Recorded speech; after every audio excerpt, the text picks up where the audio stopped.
इज्जत की रक्षा नहीं कर पाए, जो हमेशा सौभाग्यवती स्त्री का आशीर्वाद देते हैं और हिंदुत्व की रक्षा के लिए कहते हैं।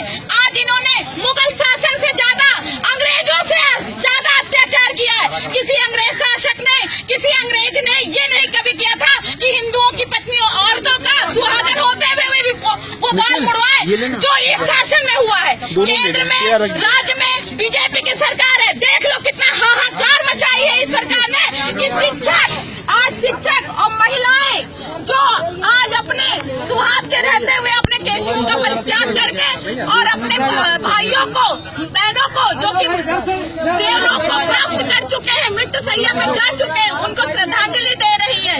ये मैं ललकार के कहती हूँ, अगर आप में अभी भी क्षत्रिय का खून है, माननीय योगी आदित्यनाथ जी, अगर आप अपने आप को महंत कहते हैं, या तो आप अपने नाम के आगे से योगी लगाना बंद कर दीजिए, क्योंकि आपने अपने राज्य में आपने किसी भी क्षत्रिय की रक्षा नहीं की, ना आपने हिंदुत्व की रक्षा की है।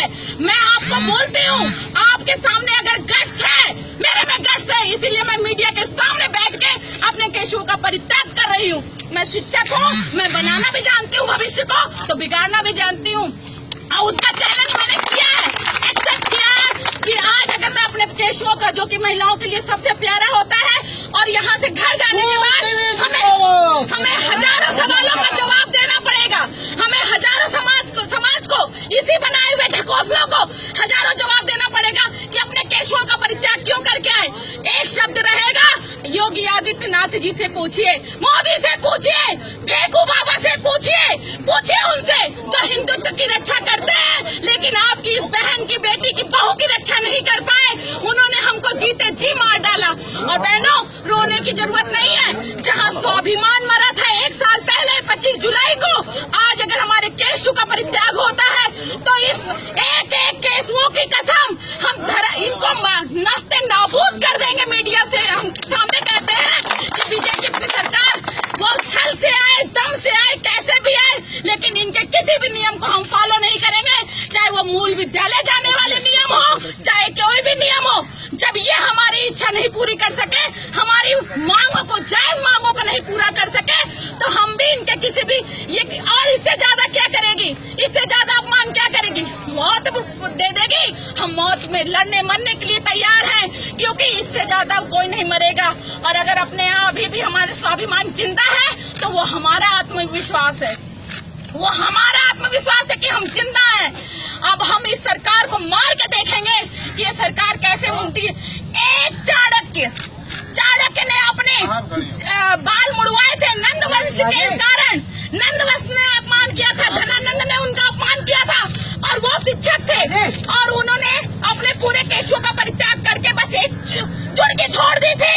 हम ये महिला शिक्षा मित्र यही कहते हैं, हमने 17 साल तक स्कूलों में शिक्षा दी है, हम भी शिक्षक हैं और हम एक महिला शिक्षक हैं। हम भी कहते हैं कि जब एक चाणक्य ने समूल नाश कर दिया नंदवंश का, तो यहाँ पर जितनी महिला शिक्षा मित्र है, 1,72,000 जो शिक्षा मित्र भाई बहन है, वो इसको कहाँ तक ले जाएगी। और ये योगी सरकार सुन ले, मोदी सरकार सुन ले कि भाजपा का इतिहास रहा है, एक बार आने के बाद 30 साल तक लुप्त हुई है, और इस बार अगर गए तो दोबारा नहीं आएगी। ये चैलेंज है हमारा, हम सभी शिक्षा मित्रों का।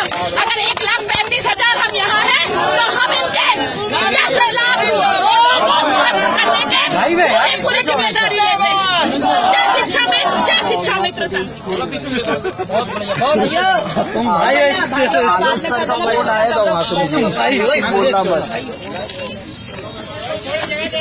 सरकार ने छोड़ा ही क्या है,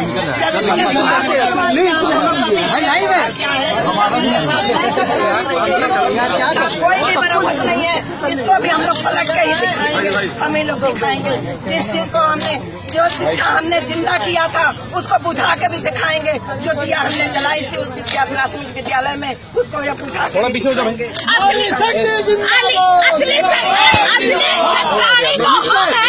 हमारे अंदर, हमारी धमनियों में छतरी का खून बहता है। ये योगी आदित्यनाथ छतरी नहीं है, इसके धमनियों में किसी छतरी का रक्त नहीं बनता। ये कोई योगी महंत नहीं है, ये मोदी कोई भी सन्यासी नहीं है। इन्होंने अपने अगर परिवार का परित्याग किया है तो सिर्फ अपने स्वार्थ के कारण किया है, और हम अपने केशों का परित्याग कर रहे हैं तो अपने और सही पूछो तो हम छत्रानी है जिन्होंने जो कहा। अगर हमने अल्टीमेटम दिया 1 हफ्ते पहले कि महिलाएं अपना केस त्यागेंगी तो हम करके दिखाने की क्षमता करते हैं, क्योंकि हमने शुरू से पढ़ा है रघुकुल रीत सदा चली आई और प्राण जाए पर वचन न जाए। एक छत्रानी आपको ललकारती है योगी आदित्यनाथ जी। आपने दीदी को आश्वासन दिया था कि शिक्षा मित्रों के हित में कार्य करेंगे। आपने अपने संकल्प पत्र में कहा था कि हम शिक्षा मित्रों का 3 महीने में हल निकालेंगे, लेकिन आज तक आपने हमारा कोई हल नहीं निकाला और आप हमेशा अपनी राजनीति का शिकार हमको बनाते रहे। आपने जब देखा कि महिलाएं केस त्यागने की बात कर रही हैं तो बहुत जल्दी आपने मूल विद्यालय का नियम लागू कर दिया। वो बोलो बीएड को सुप्रीम कोर्ट ने मना किया, फिर भी एनसीईआरटी फिर लाया जा रहा है। आपने मूल विद्यालय भेजने की जो चाणक्य नीति खेली है, हमसे बड़ा चाणक्य आप नहीं है। चाणक्य भी शिक्षक था, मुझसे ज्यादा आपको नहीं पता चाणक्य के अंदर क्या गुण थे। और आपने जो ये पासा फेंका है मूल विद्यालय भेजने का, हम अच्छी तरह जानते हैं। आप ये साबित करना चाहते हैं, ये हाई कोर्ट को भेजना चाहते हैं लिखकर कि हमारे यहाँ कोई भी पैरा टीचर नहीं है, सभी शिक्षा कर्मी है, शिक्षा मित्र है, और आप हमको निकाल देना चाहते हैं। हमको वो मानदेय नहीं देना चाहते जो 38,878 आता है, केंद्र में पास होता है। आप अपने बात पे नहीं टिके हैं। आपको मैं किसी भी प्रकार का योगी नहीं मानती, हम ही नहीं 1,72,000 शिक्षा मित्र नहीं मानते। और आपने जब बीएड को आप कहते हैं मैं कोर्ट के अधीन हूँ, आप क्या कोर्ट के अधीन होंगे? आपने कौन से कोर्ट के नियम माने हैं? आपने